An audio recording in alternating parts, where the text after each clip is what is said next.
G'day everyone, Uncle Jojo here. Great to see you all again. Quite often we talk about different types of timber species and their uses on site. I really want to show you something today. We're just replacing some windows, old to new, and I'll show you what's happened with the different timbers over the ages. So step this way. The new window that we're putting in, what we're going to talk about is the timber that we're using and why we're using it. So step this way. Here we've got our window. So we've replaced this whole window. This window is west facing. Here is our style. This is hardwood. The whole thing's been made out of hardwood Vic Ash, and this here is Merbau. Now, Merbau is a rainforest timber. I'm not a huge fan of using rainforest timber, but we do have Merbau plantations in Australia now, and so what we've done is sourced some of this Merbau, made sure that we got it from here, not from overseas, from an island or a tropical forest that's been just desecrated from loggers going in and taking advantage. So this is a really good hardy timber. That's why we use it for a sill. Really tight grain. You can see those tight grains. It's really important that we understand our timber and the uses for this reason. Here we've got the old sill.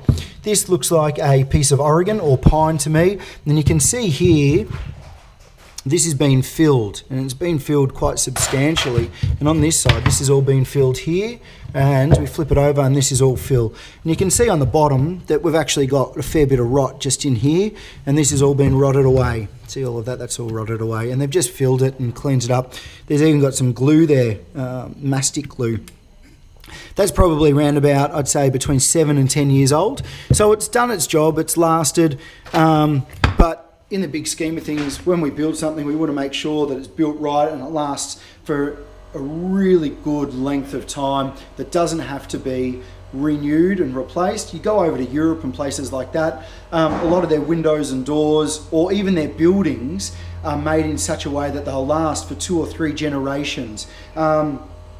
We waste a lot of our resources in Australia when it comes to different materials. We don't select our materials properly, and it's really important to make sure that we understand the materials that we use and why we're using them. Also understanding the environment that we're planning in. As I said before, this is all west facing, so we want to make sure that these windows here are really well sealed up. So what we'll do is we'll give them quite a number of coats of paint, and it'll be a weather shield paint to stop any blistering or flaking of the paint. All of these inside, as I said before, will be sealed. You can also oil this. You can get a tung oil, or you can get a timber oil like a jojoba.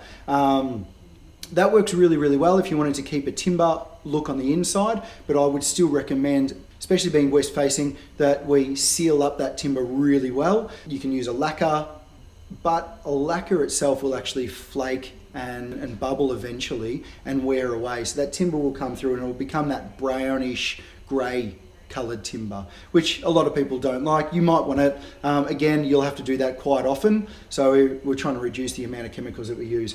That has been helpful for you to understand the different timber on a sill and on a window. We can make windows out of pine and aluminium. I'll talk about those later on.